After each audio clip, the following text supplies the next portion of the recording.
பிரியமான தேவ பிள்ளைகளே, உங்கள் யாவருக்கும் ஆண்டவராகிய இயேசு கிறிஸ்துவின் நாமத்தில் அன்பின் வாழ்த்துக்கள். இன்று தேவன் உங்களோடு பேசும் வார்த்தை ஆகாய் 2:23. உன்னை முத்திரை மோதிரமாக வைப்பேன்.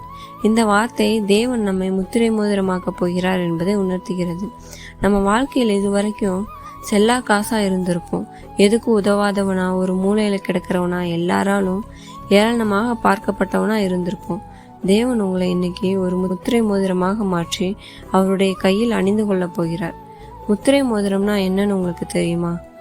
ஒரு ராஜா ஒரு கட்டளையோ ஒரு கடிதமோ எழுதி மற்ற நாட்டுக்கு அனுப்பும்போது அதில் அவர் கையில் உள்ள மோதிரத்தின் முத்திரை இருக்க வேண்டும். அப்படி முத்திரை போடப்பட்ட அந்த கடிதமும் அந்த கட்டளை மட்டுமே செல்லுபடியாகும். இல்லை என்றால் அது யாரும் பின்பற்ற மாட்டாங்க. அந்த முத்திரை மோதிரமாய் தேவன் உங்களை மாற்றப் போகிறாரு. முடங்கி கிடந்தது போதும் முத்திரை மோதிரமா மாறுங்க. விழித்திருங்கள், விசுவாசத்தில் நிலைத்திருங்கள். நீங்க எழும்புங்க, கர்த்தர் உங்களை எழுப்புவார். கர்த்தர் உங்களை ஆசீர்வதிப்பாராக. ஆமென்.